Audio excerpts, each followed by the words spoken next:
लगेगा अगर जो ध्यान दोगे तो। मान लो एक ताड़ का पेड़ है, एक ताड़ का वृक्ष, ठीक है ना, वृक्ष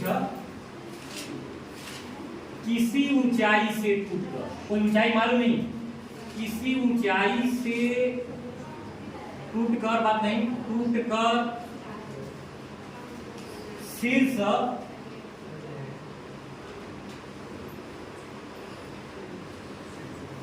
शीर्ष से आधार पर, आधार अच्छा क्षैतिज तल पर, क्षैतिज ध्यान देना, क्षैतिज तल पर जुड़कर 30 अंश का उन्नयन कोण बनाता है, उन्नयन कोण बनाता है यदि वृक्ष 50 मीटर ऊंचा है, ठीक है ना, तो वह किस ऊंचाई से, किस ऊंचाई से देख रहे हैं ना, यानी किस ऊंचाई से टूटा है। क्वेश्चन हो गया, बहुत इजी क्वेश्चन है, लंबा इसीलिए बना दिए हैं कि कहा गया है कि ताड़ का पेड़ है, आंधी से किसी ऊंचाई से टूटकर उसका शीर्ष क्षैतिज तल पर आकर इस प्रकार से जुड़ता है जिससे उन्नयन कोण 30 अंश का बन सके। वही वाक्य वही है। अब कह रहा है कि ये बता दीजिए कि कितनी ऊंचाई से वो टूटा है, जबकि पेड़ की ऊंचाई कितनी है, 50 मीटर। तो चलिए पहले पूरी ऊंचाई का वृक्ष बनाते हैं। ये पूरी ऊंचाई का वृक्ष है, इतना ऊंचा है वृक्ष 50 मीटर का, पता नहीं कितनी ऊंचाई है, ऊंचाई से वो टूट जाता है और टूट करके कहाँ लग जाता है, क्षैतिज तल पर। क्षैतिज तल मतलब जमीन पर, ये जमीन है चाहे जो भी है, क्षैतिज तल है तो कोई तल पर वो रुकता है और वहां कितने अंश का उन्नयन कोण बनाता है, ये हमें नहीं मालूम, ठीक है, नहीं मालूम तो हम मानेंगे भी नहीं, कोई जरूरत भी नहीं है, अभी बताएंगे, इसकी कोई जरूरत नहीं है। ए बी सी और यहाँ हो गया, ये बता दो पूरा पेड़ यहाँ से यहाँ तक 50 मीटर का है, हमने इसको h मान लिया तो यह कितना हो जाएगा, 50 माइनस, यानी यही ना झुक के यहाँ आया है, यही जो है यही टर्न हुआ है यहाँ पे। हम ये ऐसे बनाएंगे नहीं तो समझ में आ रहा होगा कि क्या हुआ है, यानी ये d नहीं बल्कि हमको d डैश कर लेने दो, अच्छा लगेगा। ये d यहाँ आ गया, ये d यहाँ आ गया, क्लियर हो गया। ये कितना हो जाएगा, 50 ऋण।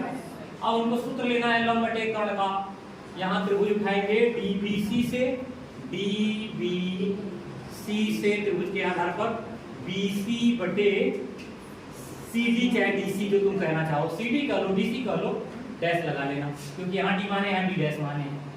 अब एक बाद से बनेगा कितना, sin थीटा, ओके। BC का वैल्यू कितना था, BC h, DC की वैल्यू कितनी है, 50 ऋण h बराबर sin कितना अंश है, 30 अंश, यानी h बटे 50 ऋण h बराबर sin 30 का मान 1/2। ऐसे क्रॉस गुणा करेंगे तो 2h इक्वल टू 50 ऋण h हो जाएगा, नहीं हो जाएगा, हो जाएगा ना। इसको इधर पक्षांतर करेंगे 3h हो जाएगा क्योंकि ये माइनस है, इधर डायरेक्ट आकर के एक और h जुड़ जाएगा, 3h हो जाएगा और ये 50 हो जाएगा। h बराबर 50/3 कर दें तो h बराबर 16 सही 2/3 मीटर आंसर हो जाएगा कि नहीं होगा, 16 3 48। अगर इसको भाग दे करके निकालेंगे तो ऐसे ना होगा, 16 हो जाएगा, 16 3 है ना, 3 3 और यहाँ हो गया 2, तो यहाँ 6 बार में कितना आएगा, 18 ना, 2 बचाते रहो, 6 6, तो हम 16 को नहीं लाना चाह रहे हैं, हम इसे बटा बना रहे हैं, 16 सही 2/3, 16 सही 2/3 एक्यूरेट मान है, इतना उस ऊंचाई का मान है जिस ऊंचाई से पेड़ टूट करके क्षैतिज तल पर लग जा रहा है। समझ में आ रहा है, आई समझ में ना, मिटाता जा रहा हूँ, इसके लिए परेशान मत होना चाहिए, तुम मिट लगाए नहीं, कुछ नहीं, तो तुम लोग केवल समझो, एक दो बार और समझा दूंगा। दूसरा सवाल इसमें क्या जा रहा है, एक 20 मीटर ऊंचा एक मकान है, ध्यान से देखना, 20 मीटर ऊंचे मकान से उसी के बगल में कोई मीनार है। क्वेश्चन है 20 मीटर ऊंची मकान से मीनार के शीर्ष एवं पाद के उन्नयन एवं अवनमन कोण क्रमशः कितने कितने अंश के हैं? 30 अंश एवं 60 अंश के हैं। हम 60 अंश ले रहे हैं, 45 भी हो सकता है, 60 अंश के हैं। क्लियर हो गया? तो मीनार की ऊंचाई बता दीजिए। कह रहा है तो मीनार की ऊंचाई ज्ञात कीजिए। क्या कहा है? कोई मकान है ना, अर्थात ये थोड़ा नीचे करिए, ये कोई मकान है। क्लियर हो गया? आदमी मकान पे चढ़ा हुआ है, ध्यान देना, मैंने पहले ही चढ़ा दिया। यहां से उसके बगल में कोई मीनार है, उस मीनार के किसको देखता है? शीर्ष, और उसी के पार। तो पहले सामने भी तो देखेगा। नियम तो ये है ना कि हम छत पर खड़े हैं तो सबसे पहला काम तो अपने इक्विवेलेंट देखेंगे, समांतर देखेंगे, तब ना फिर गर्दन उठाएंगे। तो गर्दन उठाते हैं उसके शीर्ष को देखते हैं, अगर गर्दन झुकाते हैं तो उसके पार को देखते हैं। तो झुकाने पर जो कोण बना है वो 60 अंश का, उठाने पर जो बना है मतलब ये 60 अंश का कोण इधर बन गया। यक्ष यहाँ मान लिए तो यक्ष ये भी मानना पड़ेगा। क्लियर? अगर इसे 20 मानते हो तो इसे भी 20 तुम्हें लेना ही पड़ेगा। इसे तुम उसके शीर्ष को यक्ष मान लो और लिख लो A B C D E। Clear है? ठीक है, क्लियर हो नहीं? जैसे दो बार अगर कहे कि उन्नयन और अवनमन कोण, तो मान के चलना किसी छोटे वाले तल पर खड़े हो, उसके बगल में कोई बड़ा तल है, चाहे वह पहाड़ की चोटी हो सकता है, मीनार हो सकता है, कोई स्तंभ हो सकता है, कुछ भी होगा, वो ऊंचा ही होगा मकान से। और मकान के शीर्ष पर चढ़े हो तो पहले समांतर देखोगे, फिर ऊपर देखोगे, फिर नीचे देखोगे। तो ऊपर जब देखोगे तो जाहिर सी बात है कि ऊपर देखने पर उन्नयन कोण बनता है, सबको पता है। गर्दन उठाने पर उन्नयन कोण बनेगा, गर्दन झुकाने पर अवनमन कोण बनेगा। अवनमन कोण किसके बीच में बनता है? जो हमारे आंखों के सामने क्षैतिज रेखा, काल्पनिक रेखा बनी है, उससे जब गर्दन हमारी नीचे होती है तब। क्योंकि कभी कभी दिमाग में आता है कि हम यहाँ कोण बना लेंगे, इसमें नहीं बनेगा। ये क्षैतिज ऊर्ध्वाधर ऊंचाई है ना, उसके और इस झुकाव के बीच का कोण नहीं है। इस क्षैतिज तल के समांतर जो रेखा उसके और ये झुकाव जो कोण है उसके बीच का एक कोण बनाते हैं, तब उसका अवनमन कहते हैं। कभी भी ऊपर मान लो बहुत ऊंचाई पर चलेंगे, जहाज पर गए तो जहाज पर सबसे पहले तो सामने देखा जाता है। सामने देखकर ऐसे देखेंगे तो नीचे जमीन दिखेगा, कोई गांव दिखेगा, कोई पिंड दिखेगा, नदी तालाब कुछ भी देखना होगा तो देखोगे। यहाँ याद रखना, ऊंचाई पर चढ़ेंगे तो पहले समांतर देख लेंगे, फिर तब नीचे गर्दन करेंगे, तब जाकर कोण बनाना है। यानी इसके और इसके बीच का कोण बनाना। ये जो नीचे वाला भुजा है, कभी कभी तुमने बता रहे ना यहाँ कोण बना दे रहे हो, ये नहीं बनाना है, तो यही कोण बनाना है और केयर भी करना है। चलिए त्रिभुज लेते हैं DCE। तुम्हारी इच्छा ये भी ले सकते हो, ABC भी ले सकते हो। ये ना समझ लो कि केवल यही मूड़ी वाला उठाएंगे, जहां से तुम्हारी इच्छा हो रही है वहीं से उठाओ, वहीं से तुम चल पड़ोगे, सही जगह पे जाओगे। तो DCE से अगर हम लें तो हो जाएगा DE बटे CD बराबर कितना? tan theta. अर्थात H बटे x बराबर tan का अंश 30 अंश, अर्थात H बटे x बराबर 1 बटे करड़ी में क्रॉस जुड़ा कर लेते हैं तो हो जाएगा x बराबर h करड़ी में 3 समीकरण। अच्छा होता है। ये दूसरा त्रिभुज उठाते हैं ABC। पहले पूरा टाइम उठा रहा है, पूरा नहीं उठाएंगे, हमेशा देखना ये जमीन है और उसके ऊपर जो 90 समकोण बनाएगा ना, उसी त्रिभुज को उठाते हैं। त्रिकोण मिट्टी में केवल समकोण त्रिभुज ही उठाया जाता है। तो यहाँ हो जाएगा ABC से कितना बना? BC बटे BA बराबर tan थीटा, अर्थात 20 बटे x बराबर tan को अंश 60 अंश, 20 बटे x बराबर करड़ी में, यानी x करड़ी में 3 बराबर 20, x बराबर 20 बटे करड़ी में समीकरण 1 व 2 से क्या करेंगे? तुलना कर लेंगे। तो x और x दोनों देख रहा हूं एक जैसा है, यानी यहाँ हो गया h करड़ी में 3 बराबर 20 बटे करड़ी में, ऐसे इसको प्रेषित कर दीजिए तो 3h हो जाएगा, ये 20 हो जाएगा। h बराबर 20 बटे यानी h बराबर 6 सही 2/3 मीटर हुआ।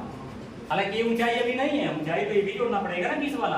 तो चलिए यहाँ से ना आगे बढ़िए, यही रहने दीजिए। अब लिखिए मीनार की ऊंचाई।